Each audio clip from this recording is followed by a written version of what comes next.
हम सब जानते हैं कि मरने के बाद कब्र का अजाब या कब्र का सुकून हक है, लेकिन एक सवाल जो अक्सर हमारे दिमाग में आता है मगर हम पूछने से डरते हैं, वो ये कि कब्र का मामला तो तब होगा ना जब कब्र होगी।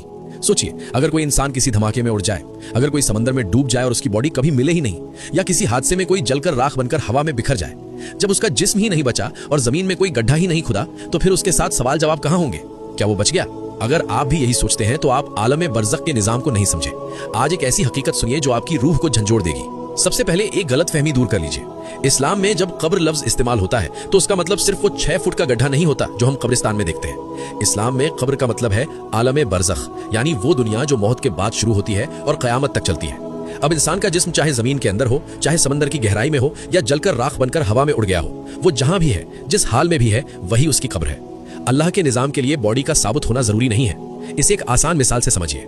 आप अपने बिस्तर पर आराम से सो रहे हैं, आपका जिस्म गद्दे पर है, बिल्कुल महफूज, लेकिन ख्वाब में आप देख रहे हैं कि आप आग में जल रहे हैं या पहाड़ से गिर रहे हैं। आप चीख रहे हैं, आपको तकलीफ हो रही है, लेकिन पास बैठे इंसान को कुछ नहीं दिख रहा। जब नींद जैसी छोटी मौत में रूह बिना हिले डुले तकलीफ महसूस कर सकती है, तो बरज़ख में अल्लाह उस बिखरी हुई राख या पानी के कतरों में भी अजाब या सुकून देने पर कादिर है।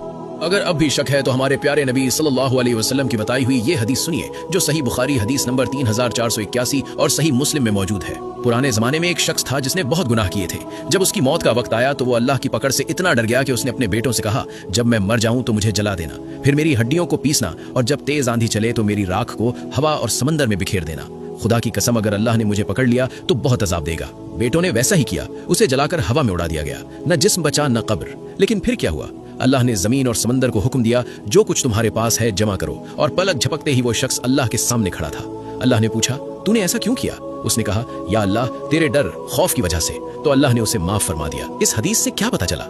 इससे यह साबित हुआ कि इंसान चाहे जल जाए, कट जाए या हवा में बिखर जाए, अल्लाह के लिए उसके जर्रे जर्रे को इकट्ठा करना और उसे बरज़ख का मामला चखाना कोई मुश्किल नहीं। हवा, पानी, आग सब अल्लाह की फौज है। जहां इंसान के जर्रे होंगे वहीं उसकी कब्र बन जाएगी। तो मेरे दोस्तों, ये सोचना छोड़ दीजिए कि अगर बॉडी नहीं मिली तो हिसाब नहीं होगा। अल्लाह का सिस्टम फिजिक्स का मोहताज नहीं है। अजाब और सुकून का ताल्लुक रूह से होता है, और रूह अल्लाह की गिरफ्त में होती है, चाहे जिस्म कहीं भी हो।